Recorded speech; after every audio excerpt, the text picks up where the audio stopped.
নবীজির দরবারে হাদিয়া স্বরূপ কি আনলেন? আঙ্গুর। নবীজি আঙ্গুরটা নিলেন, সাহাবাইকেরা মনে মনে ভাবলেন নবী আমাদেরকেও দিবে, নবীও খাবেন। কিন্তু আজকের চরিত্রটা ভিন্ন, রূপটা ভিন্ন, দৃশ্যটা ভিন্ন। সুবহানাল্লাহ।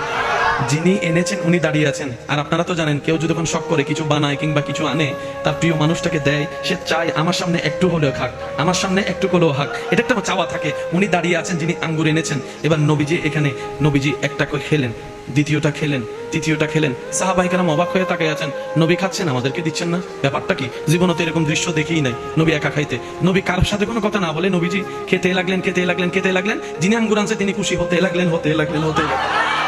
খাওয়ার শেষ, উনিও খুশি হয়ে চলে গেল।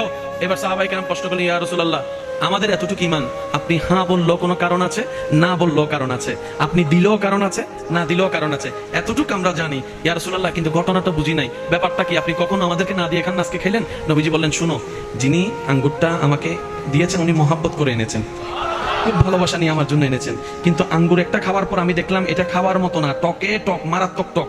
এখন এই টকটা যদি তোমাদেরকে দিতাম, তোমরা খাবার পরে চেহারায় টকটা দেখা যেত, তার মনটা ভেঙে যেত, তার মনটা ভেঙে যেত। কেউ মুখ থেকে ফেলে দিতা, তার অন্তর ভেঙে যেত। আমি মদিনাওয়ালা চাই না কারো অন্তর ভাঙুক, কারো অন্তরে কষ্ট পাক। সেজন্য তোমাদেরকে না দিয়ে হাজার টকটা আমি সহ্য করে নিয়েছি, না খাওয়ার কষ্টটা আমি সহ্য করে নিয়েছি, তার অন্তরকে খুশি করার জন্য আমি টকময় আঙ্গুর নিজেই খেয়ে নিয়েছি।